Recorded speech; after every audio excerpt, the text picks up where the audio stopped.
Good day to you all, my wonderful children. How are you all doing? How are your parents? I have missed you so very much, and I know you have missed me too. But thank goodness we have the opportunity to use technology to be able to deliver our lectures right into the comfort of your homes through this medium called online teaching and learning. Okay, like I said, welcome again to yet another class. I remain Mr. Ogunlaru, your loving and caring teacher. Today, the subject we're going to be looking at is basic science and technology. Basic science and technology. And the topic I am going to be teaching today is frictional force. Like you all know, in the previous class, I have taught about force. I said force is either a push or pull effect acting on an object which causes that object to either move from the state of rest or stop moving. Okay, let me reduce my pace at which I'm talking. Let me go over that again. I have taught force. I said force is either a push or a pull effect acting on an object which causes the object to either move from the initial position where the object was before or stop the object from moving. So we're simply saying that force is what causes an object to move or stop moving. It's either a push effect or a pull effect. What is a push? A push is when you move something towards yourself. You apply a force to move that thing towards yourself. And what is a push? Push is when you apply a force to something to take it away from yourself. Okay. Now, if you're entering a mall or a supermarket or a pharmacy store, and you're supposed to open the door to gain entrance into that pharmacy, you see in front of the glass, you will be told, there will be an instruction that says push.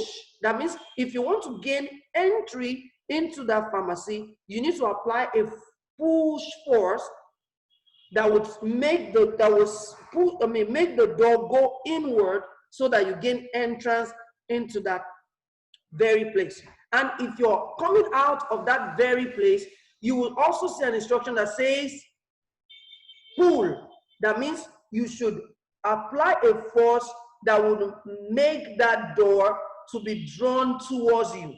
So when you do that, the door will be drawn towards you and it will actually open and you gain exit out of that place. So, and I told you we have two types of force. I said we have contact force and non-contact force. I said contact force is the force that exists between two bodies whereby they come in touch, in physical touch or in physical contact with each other. There is a touching.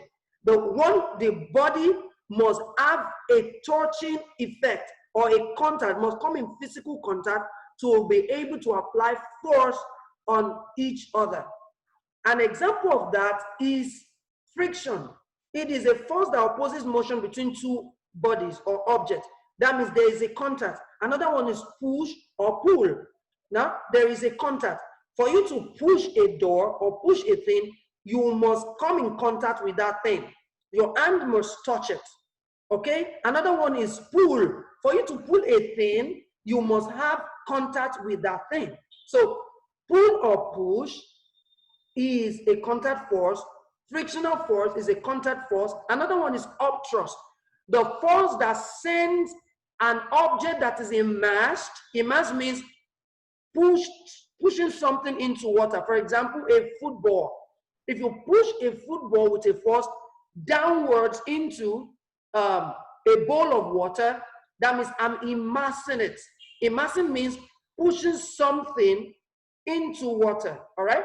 So when I push the ball into a bowl of water, what you observe is the ball will shoot up with great force. That is upthrust force, okay? It's a contact force. It's a what? It's a contact force. So these that I've mentioned are contact force. Now let's go to non-contact force. Non-contact force, quickly, is a force that is applied without the object coming in contact. The object does not need to come in contact for the force to be applied. Example of that one is gravitational force. And what is gravitational force? Gravitational force is the pull of the earth on all objects that makes them fall to the center of the earth. What simply means whatever goes up comes down. Have you ever seen anything that was thrown up and never came down? Hello? Have you ever seen anything thrown up that never came down? No. Everything that goes up must surely comes down. That is law of gravity. And that is non-contact force. We can't see the force that is making everything that goes up to come down.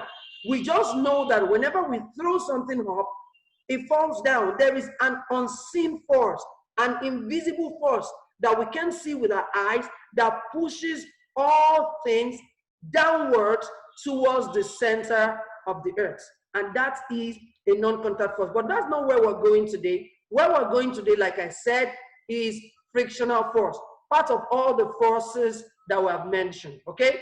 Yes, I said the subject is basic science and technology, and the topic is frictional force. This subject is for primary 6 and is for 9th week. Welcome to class, guys. So let me take you on a ride as I explain to you what frictional force is. Now, let's do a simple exercise. As you're there watching me right there, try to rub your palms against each other. Let's rub it, rubbing, faster, make it faster, faster, faster. Please, what do you observe? Yes, what you're going to observe is that as fast as you rub those hands together, the faster they becomes, the much heat that is going to be generated. The faster you rub the palms together, the much heat that is going to be generated. You discover that your palms become warm as you rub. Now, if your palms are dry, you find it difficult to easily rub those hands together. Now, the more you try, the hotter your palms get. So that means there is a greater friction that is produced if two objects that are dry is rubbed against each other. Much friction is going to be generated. Or two rough surfaces, if they are rubbed against each other, there will be much friction that will be generated. Now, try to apply either moisturizer, your cream, or your Vaseline grease, or oil, or water. Now, try to apply that. Apply that on your palm. Now, rub. It's going to be very, very effortless. So you'll be able to rub your palms against each other effortlessly, easily. They would go very fast, okay? And that is to say that when oil, grease, or water is applied to your palm, it reduces the friction that is generated between your palms. So welcome to class. So we're saying that friction is the force that opposes motion between two surfaces. But before we go ahead, it is very important, like this, my usual practice, to always take you through those things you are expected to have known or learned at the end of this lesson. First, let's go through it. Learning objectives. At the end of this lesson, each of you should be able to explain friction. Number 2, you should be able to list the effect of friction. Number 3, you should be able to list the advantages of friction. Number 4, you should be able to list disadvantages of friction. And the last one, you should be able to explain how to reduce friction. Quickly, let me take you through what I've just explained. I said friction is the force that opposes motion between two surfaces in contact. It's a force that does not allow two surfaces, two objects, two bodies that comes in contact to easily move, to easily have motion, to easily move or glide against each other. So let's go to the explanation right here. All right, I said, what is friction? and I gave the explanation of friction here, that friction is the force that opposes motion between two surfaces in contact. Just exactly what I said earlier on. And I said friction is a contact force. Yes, during my revising the previous topic, I mentioned frictional force as an example of contact force, okay? Now, it's a contact force because you must have two bodies in contact. They must have physical touching, physical contact with one another, okay? Example is your palm. Are they not coming in contact? For you to be able to easily practicalize friction is when you rub your two palms together. They must touch each other. Now, there is a force that is not allowing those palms to be easily gliding against each other, to easily slide against each other, or to be easily moved against each other. That force is what we call friction. Another one, if not for friction, we will be walking and be slipping off, or stumbling, or falling.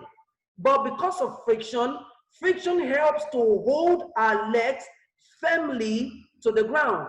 Friction helps to hold our leg firmly to the ground. So there is our legs and the ground is coming in contact. Every day we walk on the ground, right?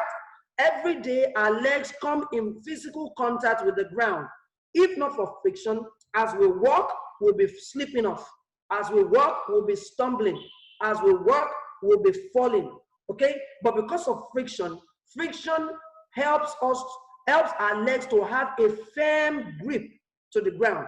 Helps us to have a firm grip to the ground. Now, you notice that most times when we wear our shoes, underneath our shoes, we have spikes or drawings or patterns. Those patterns are drawn in such a way that it helps you to hold firmly your legs to the ground. Now, if those patterns wear off, especially those of you that wear flip-flop around your houses, okay? If the pattern on the bottom of your flip-flop wears off and you walk on a slippery tiled floor, what happens? You will slip up and fall. What happens is that the patterns that was drawn or that were drawn on the bottom of your flip-flop that has worn off has not enabled that flip-flop to be able to hold you firmly to the ground. Okay, so friction is a force that opposes motion between two surfaces. I've given practical example, rubbing of your palms together. Another one is the ability for us to walk on the ground, run without falling, is an example of friction. Another one is the brakes in vehicles. Now, if you know about driving, whenever your father or your mom is driving, you notice that the car is brought to a stop by pressing a pedal. Now, that pedal is application of brake. Brake is that device in vehicles that enables the vehicle or that allows the vehicle to be brought to a stop or a halt. Okay? Now, what happens when you press or you match on the brake? Now, what happens is that there is a friction between the tires of the vehicle and the ground, which enables the application of the brake to be effective when applied. Am I confusing you? Do you understand what I'm saying? Are you getting the concept of friction now? Do you get it? Okay, so that is friction, the force that opposes motion between two surfaces. So in a very simple terms, it is a force that does not allow two objects to easily move against each other or over each other. Force that prevents, another word, force that prevents two objects to easily move over each other. Okay, now quickly, let's go to the effect of friction. Let's go to the effect of friction. Now, the effect of friction is numerous, all right? Friction produces heat that helps in eating part of any object or to warm ourselves. Friction. Even with the example of rubbing your hands together, you discover that your hands generated heat. Now, and if you put it across on your cheek, you feel the warmth. All right? So friction generates or produces heat that helps in eating any part of an object, or it keeps us warm. And secondly, friction also causes loss in power. That is not a good thing, all right? The more two objects or two mechanical parts of an engine begins to move over each other, and it is not so easy for them to move over each other because it is dry, it is going to eat up that engine, and therefore power is lost. That's what happened in vehicles. When they turn on the ignition and the car is trying to start. Now, the mechanical parts of the engines are moving over each other. And if they are not properly lubricated, if they are not properly oiled, if those engines are dry, especially those ones that move over each other are so dry, it is going to be generated and you are burning energy. You are burning fuel. The fuel, that's petrol. Fuel. F-U-E-L. Fuel, not fuel. All right? I don't want to hear you call it fuel. It's not fuel, it's fuel. F-U-E-L, fuel. So you are burning the fuel, the diesel or petrol fuel that you have put in the engine. The more you try to do that, air and power is lost. That is another effect of friction. Another effect of friction is friction produces noise during any kind of operation. Now, in that operation, as you're trying to turn on the ignition, you hear because the engine, the mechanical parts of the car engine that are moving over each other, gliding over each other, are not finding it easy because it's dry. It's just like if you get a dry object, try to move it over another dry object. For instance, if I get a wood that has rough surface, and I'm rubbing it over another rough surface wood, you hear sound. You hear a clicking or screeching sound. Another one, most of you do it in class.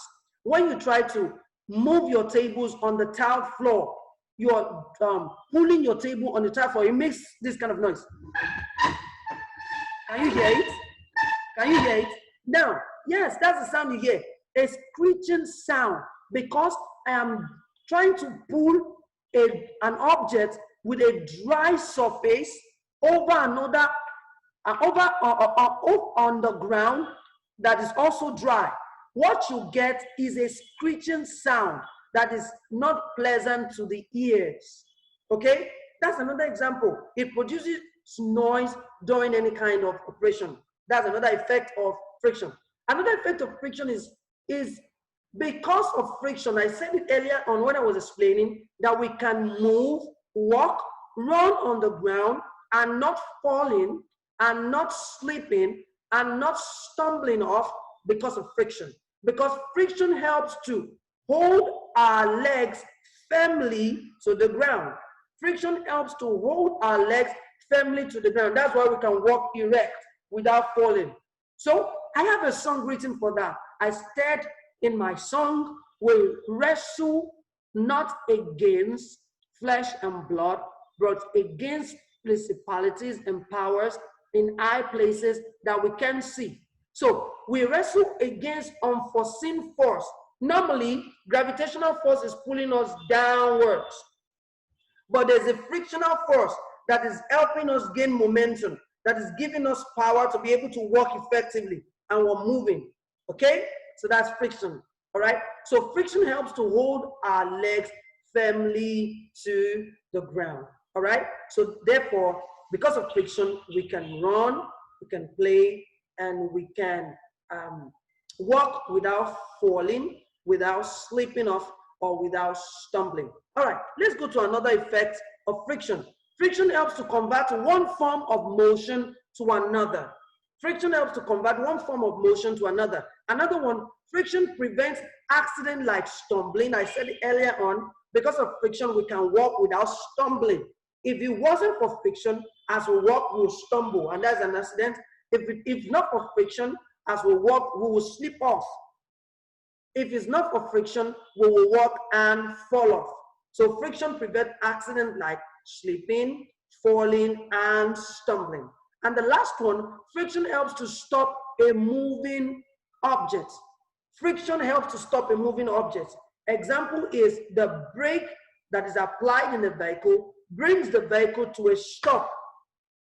It is not, it is the brake that is applied with friction that helps to bring the car to a stop. So friction helps to stop a moving object. And lastly, I didn't add that one.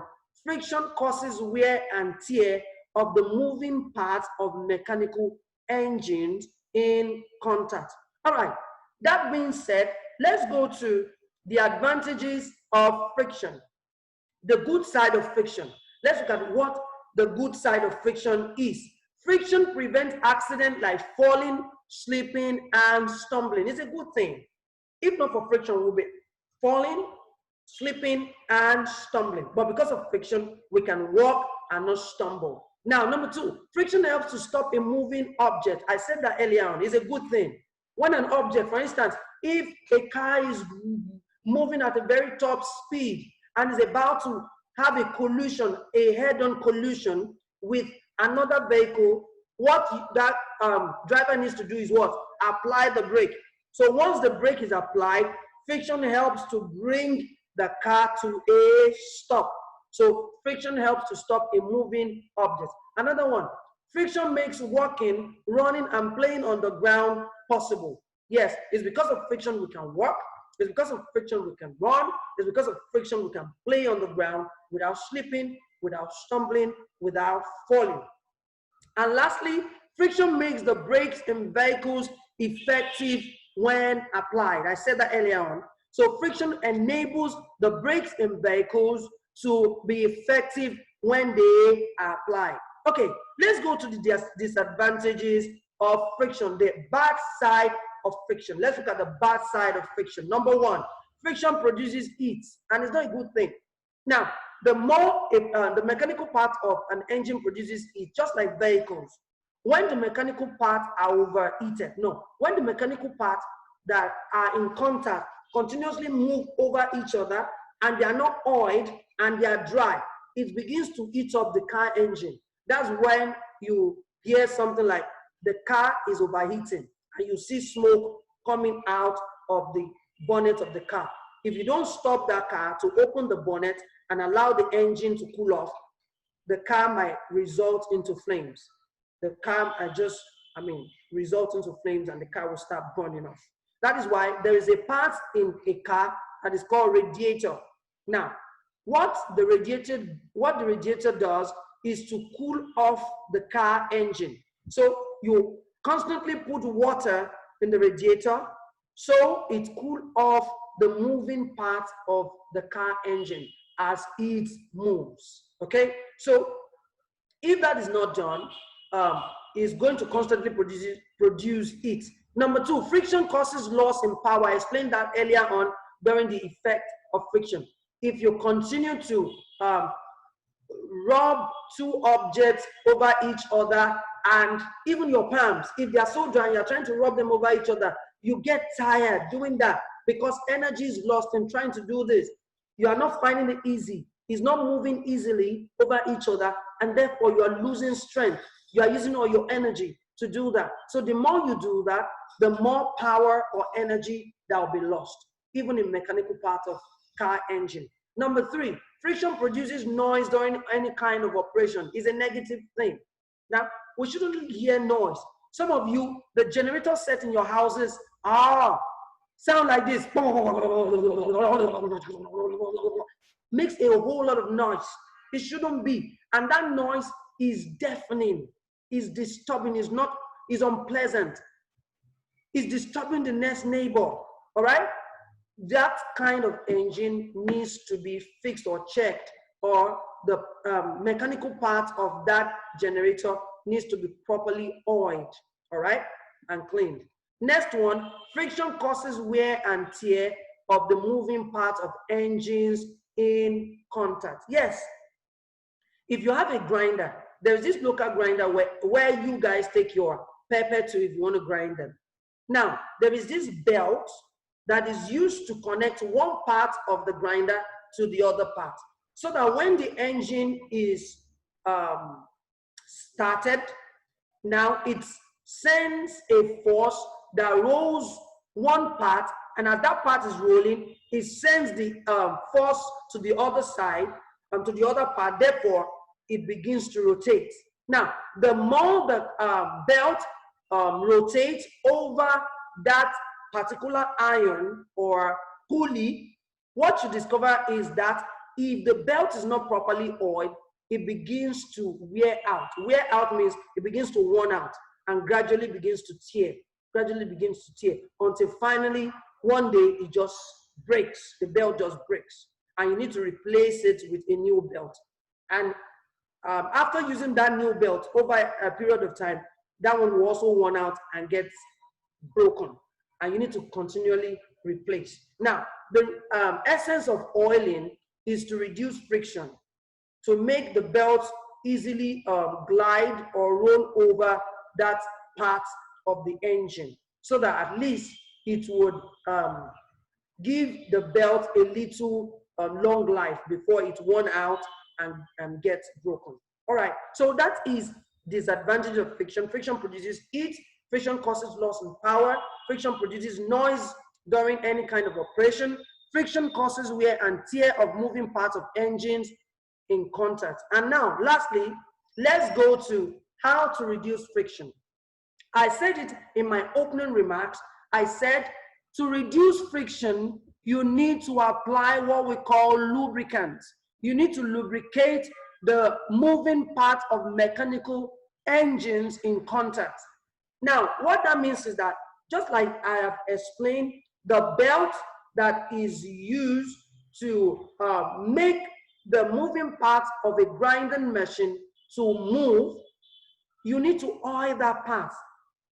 Just, you have something that is called edges, or it is used to attach a door to the frame.